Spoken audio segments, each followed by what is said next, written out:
The second part is to look at some of the other types of data you can get from a population, and these are actually really interesting and perhaps a little bit more relevant to us in how we interact with our environment. And so to look at the age structure of a population really helps you define what a population is going to look like in the future. For example, if you're looking at who is young in a population today, they are going to be the generation that's going to be in reproductive age in a little bit, and you can sort of predict this timing, right? Some of them are going to move into reproductive age, and so you can kind of predict where things are going. And in order to outline what the age structure in a population looks like, we use something called age structure diagrams. And age structure diagrams simply give you slices of the population based on different age groups. Slices of the population. So what you can do is you can first of all figure out how many individuals are there that are between the ages of 10 and 15. You can figure that out. How many of the individuals are of the ages between 65 and 70? So in the human world, we can figure these kinds of things out. And as a consequence of figuring out what we see today, the age structure today is a result of what happened before, right? And so you can sometimes see what happened in the past if you look at the age structure today, and it allows you to plan a little bit for the future if you look at the age structure today as well. And yet I bet you that most of you have never even heard of age structure diagrams. This whole idea about how looking at a population can help you understand where the population may be going and perhaps prepare for it is actually very relevant to us. So let me give you an example here. This is an age structure diagram of a Galapagos finch. This is a finch that thrives on cactus flowers. So this is one of those little finches in the Galapagos. It only exists there, and it specializes in cactus flowers. So here you can see all the individuals in that population represented. And one thing you can see from this particular diagram is that the population age, the maximum age, is 11 years old, right? So a finch like this does not get to be more than 11 years old.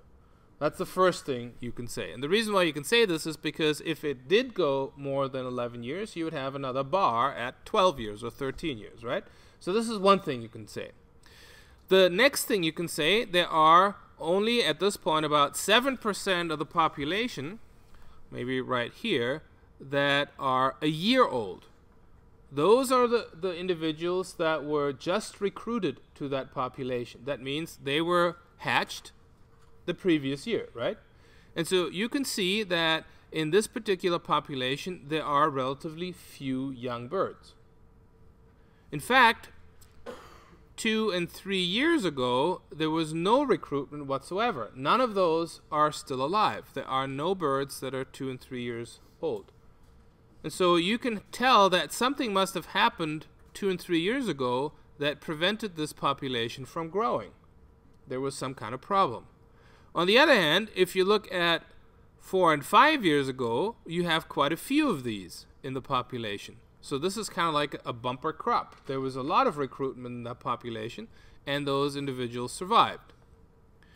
And so when you look at these kind of things, sometimes you find that in this case, 2 and 3 years ago, there was a very cold weather episode where these cactus flowers were in short supply. They were in such short supply that the young of the year were not able to survive. The older birds, the ones that could fly around and find more cactus flowers, they would be able to survive because they can move around better. But the young could not. And 4 or 5 years ago, weather was great, so there was a lot of recruitment. And these are things you can look at, you can derive just by looking at an age structure diagram. So they can be very instructive. So if you look at the human age structure diagram, this can help us look at our social conditions. And it's surprising how little of this appears to influence policy these days. And I sometimes wonder whether anybody ever looks at these. Because if you are looking at what the population is like today, you could plan your infrastructure, your policies for what that population will need in 10 years, 20 years, and so on. We've heard that we have an aging population. That means because of medical care, we are living longer. Therefore, one would think that a key aspect of policy is to implement changes that would protect those who are aging, because now we're going to have more of them. And yet, that is not necessarily what we see. The policies that are in place for things like Medicare, Medicaid, retirement age, and so on, they have been the same for many decades now. So this is the kind of thing that one would have to think about.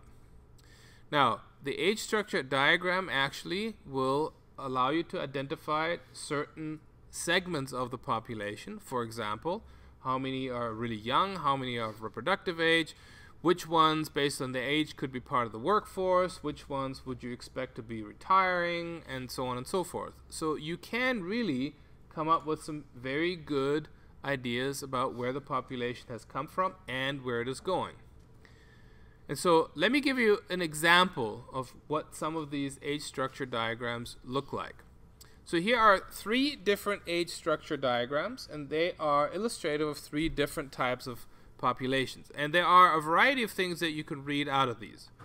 So for example, if you look at the first one, this is a rapid growth kind of population. It's a rapid growth population because there is a lot of recruitment.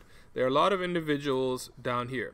In fact, those are the largest by percentage in the population. And if you can see here, those are the individuals that are 14 and under.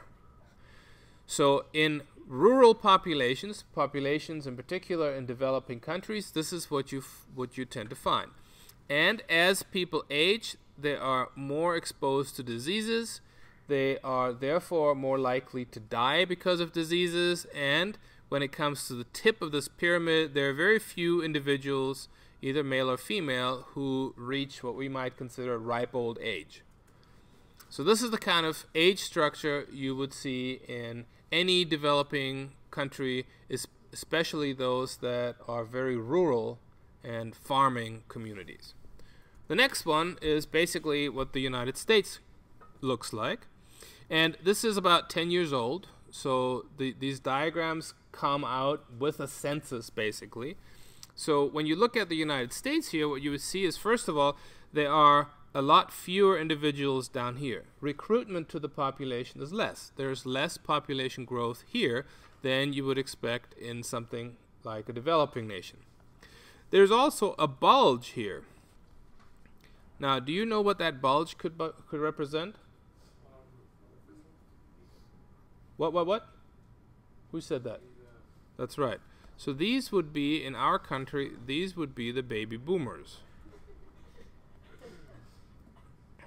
Right? The baby boomers, these are people who were born at a time when there was a boom, a population boom after the Second World War. There were people who were happy that there was peace, basically, and they were having lots of kids, and this created this bulge. Now, we have lived with this bulge for some time now, and this bulge started down here, and it's been moving up, decade after decade after decade. Now, this is a key aspect of our particular age structure diagram. This bulge is not going away. These people aren't suddenly just going to die out, right? I mean, they're there. And as they move up this scale here, the age scale, we're going to have to deal with them. This is something that has been known for some time, but nobody has been dealing with it. Now, to give you an example of an extreme case of this is Italy, where basically there's zero growth. The economic conditions make people hesitant to have kids, so there's very little recruitment. And you're looking at just a lot of bulge, but not much following behind. And this, of course, is creating a fundamental problem. The problem being that if you look at how our retirement policies are structured, the idea is that the people who are working are paying into a fund for themselves as well as for other people, so that we have a social network. It's that kind of thing. And that policy works to a degree. Now, this is the United States today, or let's call it about the year 2000. But this is what the United States looked like right after the Great Depression. Right after the Great Depression, you see, there were a lot of people who were on the farms. And industrialization had taken place, yes, but there was part of the reason this movement was caused by the Great Depression. People were starting to move into the cities because that's where there was more work to be found and more money to be had. And so you had a shift in the United States where you started out with basically an agricultural population. That's what this rural term means. And this population has been shifting towards an industrial country, an industrial population. This is historic, but it is reflected in this. Now, after the Great Depression, we elected President Franklin Delano Roosevelt to office. We elected him 4 times to office, the only president that was elected 4 times. And one of the things he did is he presented us with something called the New Deal. And the New Deal was an economic policy that would basically get us out of the Great Depression, and the idea was never to have that repeat itself. And one of the things that they did is they implemented policies that the people who are in the workforce here would be paying part of the retirement costs for the people who are already there. And that's great. It forms a nice safety net, and the structure of this deal was approximately 5 people who are working and 1 is retired. You can do that when you have this setup. You can do that with a very steep pyramid, right? Now we're looking at this number set, and you are looking at 2.3 work for 1 retired. So if 2.3 work and 1 retired, but the system is supposed to be 5 work and 1 retired, does everybody understand that the math isn't in your favor? 5 are supposed to pay in to keep the 1 retired and comforted. And now we have, and here, when you come to a place like Italy, it's more like 1.8 work and 1 retired. The math is skewed. That means you have to change your policy. And it has nothing to do with whether you're a Democrat or Republican. It has to do with this bulge. And this bulge is not something created by politicians. This is something that's created by the age structure of the population. It's created by immigration. It's created by how many babies people have, right? And yet, this is not something people pay much attention to. It is one of the most pressing problems in socioeconomic policy today, and yet this has been persistently ignored, or even those who are thinking about it don't have the gumption to actually create policy that would help us fix it. And this is something you're learning today, but you should watch over the next decade. It makes no difference who's in charge of Congress. It makes no difference who's the president. None of them tackle this because politicians are afraid that they're not going to be reelected. And so they are afraid to make hard choices. And when they make hard choices, sometimes they get booted out of office before you know it. So this is where we are today. And this is one of the reasons why sometimes people feel that, you know, they're working as hard as they can, yet it feels as if they're treading water. That's basically how it is. How can you get ahead in this kind of a system? And it is difficult. Now, there are some countries that have had to tighten their belts. Some of the members of the European Union, where there is not a national policy, but a much broader regional policy that proscribes what needs to be done. There, the people who really understand this kind of stuff, they have decreed that countries like Italy and like Germany and you know others, they have to tighten their belt, meaning they can't offer such nice retirement programs anymore. Now, I don't know if you're aware of this, but a couple of years ago, there were some really pretty big economic problems in places like Greece and Ireland and Portugal, right? Now, in Greece, I wish I had lived in Greece, because if you work for the government in Greece, number one, you get 14 months pay for 12 months of work. How cool is that? you have a health coverage, you had a health coverage that covered 100% of everything. Glasses, dental, braces, everything. If you work for the government, if you work for the government and you retired after 25 years of service, not 30, not 40, 25 years of service, you could retire with 90% of your last income. Plus, of course, all the benefits for medical and so on. And that's why they went bust, right? And so the German chancellor, she said, okay, guys, this math doesn't work. No more 14-month pay, no more 13-month pay, no more 100% medical, no more 90%, no more, none of that, okay? And, of course, they hate her. But what are you going to do, right? I mean, this is a government that was supposed to take care of things, but it was just looking so nice, you know?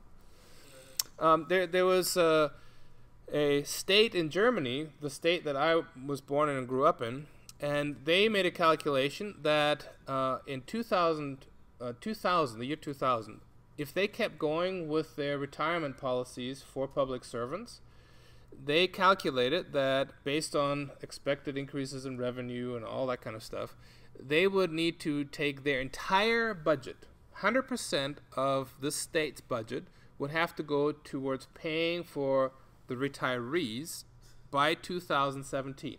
That means no police, no roads, no nothing for anything else. All the money would have to go to the retirees. And this was done in a study, a nonpartisan study, and the government then in place that made public the study was thrown out in the next election.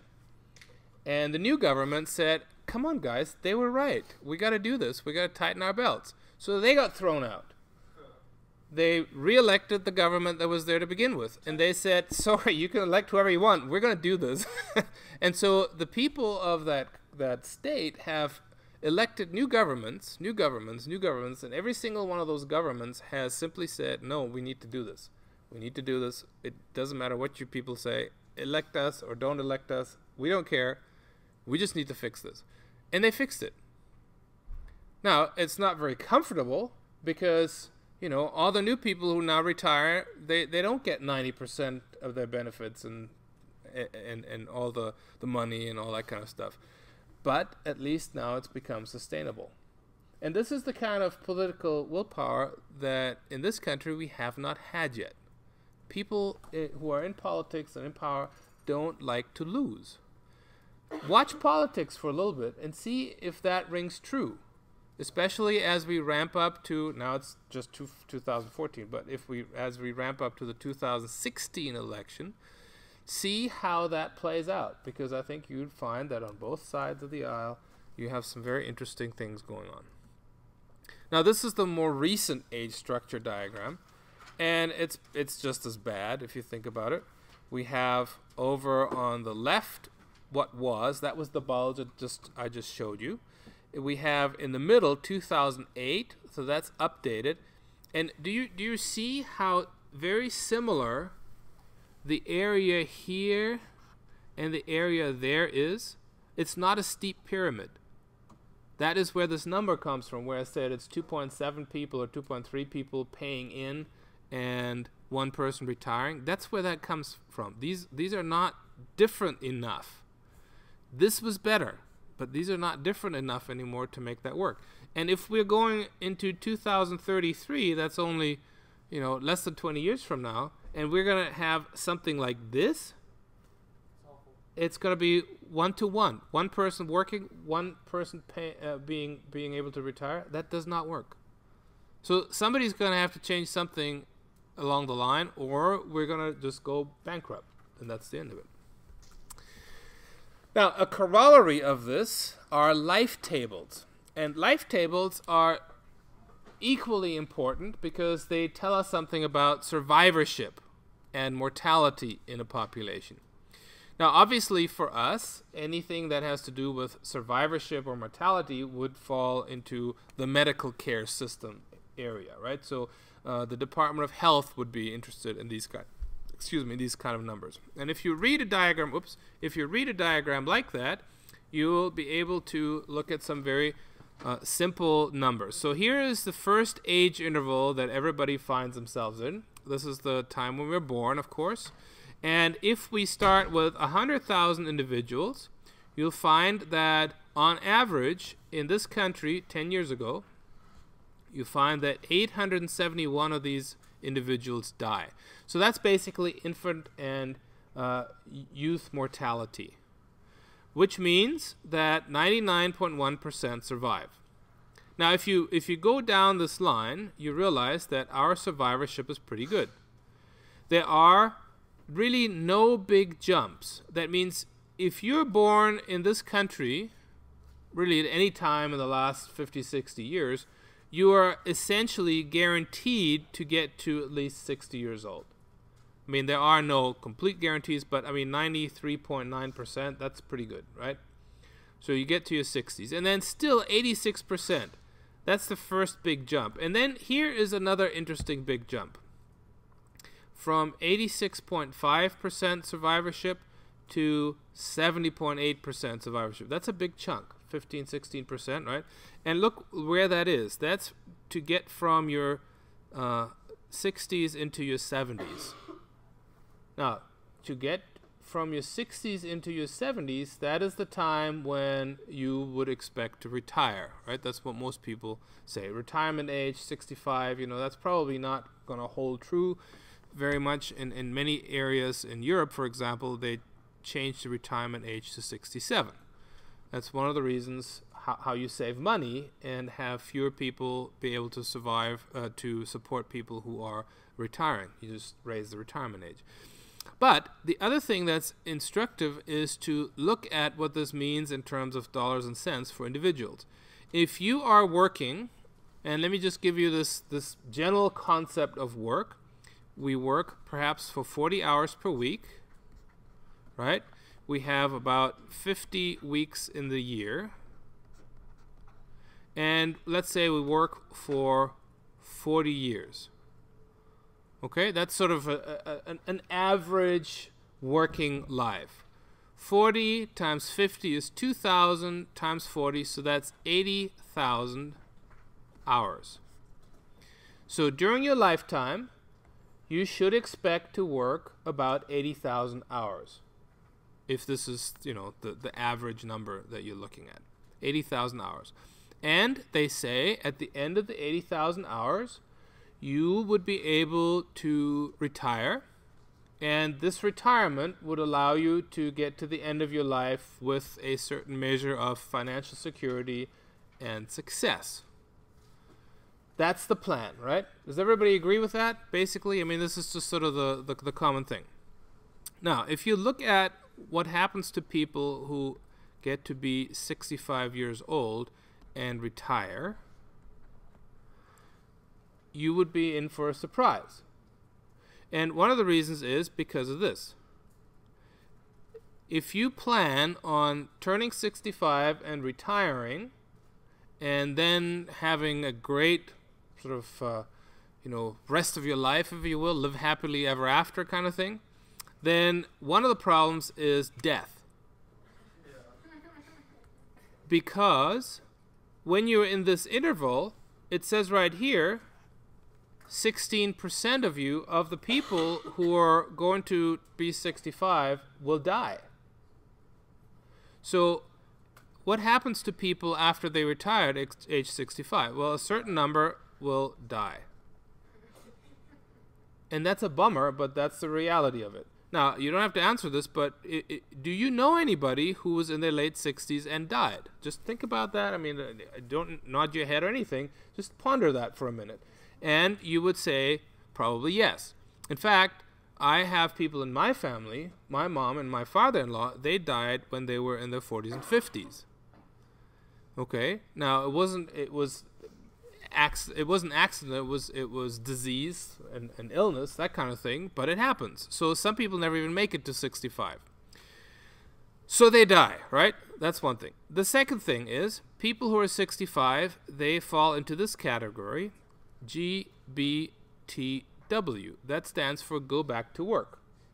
And once again, don't think of this in terms of, don't nod or don't, just think about it. Do you know anybody who was 65, who thought they would retire, and then they said, oh, you know what, I'm going back to work, I'm bored? Well, were they bored or were there financial reasons? I don't know. I'm just saying, okay? And this is my mother-in-law and my dad, both, for financial reasons, were in this category. So I have 2 relatives that died and 2 that were in this category. So 100% of the time, mine did not make it to 80,000 and live happily ever after. Last one. This is the category that many of us know. This is the dependent category. These are people who retire at 65 and for whatever reason become dependent on the government or on relatives. And you can think about this in your mind and see if you know anybody like that. And based on the preponderance of evidence and what's going on in your mind right now, you'll realize that 100% of the people are not going to work 80,000 hours and live happily ever after. In fact, it's much less than that. It's probably only about 5%. 5% of the people in this country and in many other industrialized countries are going to work 80,000 hours in their lifetime, and they really can't get to the happily ever after. And that's just the reality of life. So what am I saying? Well, I'm saying that these are the kind of things that, to some degree, you can get from these numbers here. This is where the they die comes from, right? It's right there. Now, of course, we all die eventually. Once you get into the 90-plus group, we all die. And that's what this tells us. We don't even have a 100-plus group because, there's so few people. But there are more and more centenarians regardless. So these are just some things to ponder when it comes to age structure diagrams and when it comes to life tables. And if you go to the website of the Social Security Administration and you dig through a lot of materials, you can find out, for example, what the average amount is of a Social Security check. And by the way, when do you get those? 65 you get them when you're retiring, right? When you retire, officially retire, that's when you start getting Social Security. And when do they stop? You die. Stop when you die, right? And so you'll find that people like my father-in-law and my mom never got any because they never made it to 65. They never retired even, right? So they never got any. And then there are some other people who get them, and they get a few, and then they die. So the average number of those checks that people get is actually not years and years worth. It's about a year and a half on average. Taking all the people in, that die early and so on, taking all of them into account, that's the kind of thing that can happen. Now, there are exceptions. Clearly, you have people who are in this small percentage range. They just happen to, do really well with it. So my grandfather, he worked for 25 years because he was in the Second World War. He lost time for work, and that was accredited, the 5 years. So he retired after 30 working years, but 5 of it was serving in the war. So 25 years with the company. And then he lived for 32 more years. He died when he was 94. So he worked for less time than he got retirement benefits. That's the way to do it, right? And he lived in Germany at a time when they were getting high numbers of retirement and so on. So he was definitely in that 5% group. But this is, again, something to ponder. It's where does this ultimately take us, and how do you feel about it? So, it's those kind of things. Now, when it comes to survivorship curves more in general, then you can see that we can take this information from the life table data and we can put it on a graph like this. So this red curve here is the one you would draw based on the table I just showed you. So when you're a human, you have a very low chance of dying for a long time, for about 75% of your potential lifespan. The lifespan of humans, the longest lived human, 121. And so, when we're looking at life into the 80s, that's pretty much guaranteed. If you stay relatively healthy, that's where you are, based on medical care and based on our nutrition and so on. And then, of course, there's a decline. There are other kinds of